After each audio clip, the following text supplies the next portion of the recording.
Раніше у селі Зелене Ковельської громади на цій ділянці дороги були суцільні розвалини. Місцеві мешканці розповідають, подекуди ями сягали 14 сантиметрів. Тож, незважаючи, що напрямок Воля-Ковельська-Любашів неабияк популярний, для водіїв подолати його було справжнім квестом. Дорога була в жахливому стані, постійно навантаження збільшується, автомобілі збільшуються зараз в нас постійні роки.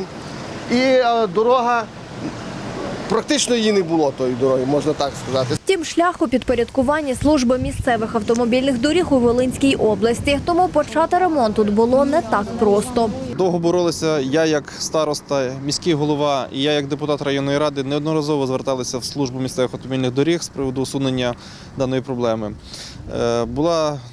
Був діалог, була співпраця і все ж таки ми добилися. Зокрема, у перемовинах істотно допоміг депутат обласної ради Віктор Козак. Тепер тут наповну кипить ремонт. 1 мільйон гривень на роботи виділили з міської ради, інша частина грошей – держбюджет. Вартість виграного тендера 2 мільйони 900 з копійками, біля 3 мільйонів. Роботу тут треба було зробити ямковий ремонт, плюс вирівнюючий шар 1000 квадратних метрів. Ремонт цього відрізку дороги чекали чи не найбільше, адже вона була одна з найгірших у територіальній громаді. З основним об'ємом роботи тут вже впоралися і місцеві вже тестують новеньке покриття. Гарно хлопці молодці зробили. Дуже хороша підрядник, фірма прислухається до людей. Залишилось впорядкувати узбіччя, облаштувати кишені та встановити дорожні знаки. Ангеліна Гущина, В'ячеслав Білов, 12 канал.